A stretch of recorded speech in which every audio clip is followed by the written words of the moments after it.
Como vocês podem observar, caros alunos do sexto ano, esses vídeos, eles abordaram a civilização mesopotâmica e egípcia. Cabe a vocês fazerem as atividades da unidade 3, tanto do livro teórico quanto do caderno de atividades. Posteriormente, eu colocarei a correção destas atividades disponível para vocês realizarem a correção. No que se refere à quarta unidade da nossa apostila, é exatamente a civilização grega. A Grécia, assim como o Egito e a Mesopotâmia, faz parte das primeiras civilizações. E cabe aqui destacar que a Grécia é considerada o berço da civilização ocidental.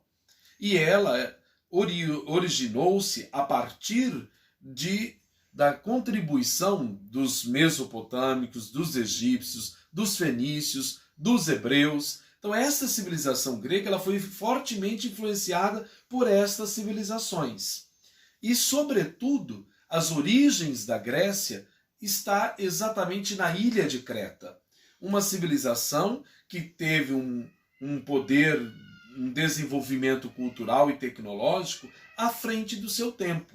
E graças ao comércio marítimo por eles praticado, nós vamos ver que na Grécia Antiga houve, diante da realidade do seu território, uma diversificação das atividades econômicas. Enquanto na Mesopotâmia, no Egito, predomina a agricultura, nós vamos ver que a atividade econômica predominante na Grécia Antiga, em função até mesmo das características geográficas do seu território, haverá o predomínio do comércio, sobretudo o comércio marítimo. É importante destacar com vocês também que as cidades que se formaram na Grécia, elas foram oriundas exatamente dos genos, que eram as comunidades gentílicas, que depois foram, pelos laços de parentesco, dando origem às fratrias e posteriormente também à polis grega.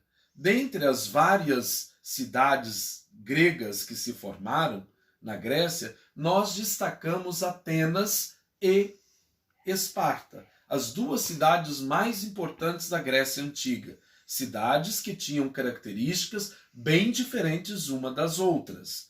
Enquanto Atenas é considerada o berço da democracia, a Esparta foi considerada a cidade militarista, onde a educação dos seus indivíduos, principalmente dos jovens, que já ao completar 7 anos, já era destinado a se preparar para se tornar soldados guerreiros, valentes e destemidos, para poder exercer o seu papel numa sociedade militarista. Em Atenas, nós vamos observar que a preocupação era em que o indivíduo estivesse de fato preparado para exercer o seu papel na sociedade, lutar pelos seus direitos. Então nós vamos ver que Atenas é considerada o berço da democracia, democracia que tanto falamos. E o que significa esta palavra?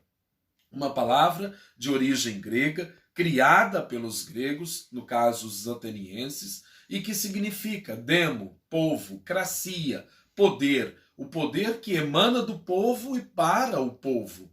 E neste sentido, é importante dizer para vocês que quem eram estas pessoas que tinham o poder decisório na cidade de Atenas? Eram todas as pessoas? Não. Eram apenas aqueles que eram considerados cidadãos. E quem eram os cidadãos em Atenas? Era todo cidadão masculino, filho de pai e mãe ateniense. Portanto, estavam excluídos as mulheres, os escravos, os estrangeiros. Era uma democracia em que apenas os cidadãos podiam votar e serem votados, participar das decisões políticas.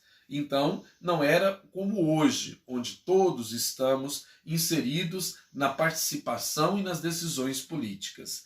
Então é importante vocês observarem que a civilização grega, ela se deu a partir da formação e da influência de povos de origem indo-europeias, dentre eles os aqueus, os eólios, os jônios e os dórios. Dentre esses povos, merece destacar a característica dos dórios, porque eles eram conhecidos exatamente por serem soldados, guerreiros, destinados a enfrentar os conflitos militares. Com isto, vocês podem observar que esta última unidade, ela vem trazer exatamente alguns detalhes dessa civilização que marcou a história da humanidade, que foi o berço da filosofia, o berço do conhecimento matemático e científico, e que nós devemos muito a esta civilização. Então, cabe a vocês também realizar as atividades inerentes à atividade 4, a civilização grega, abordando aí a cidade de Atenas e a cidade de Esparta.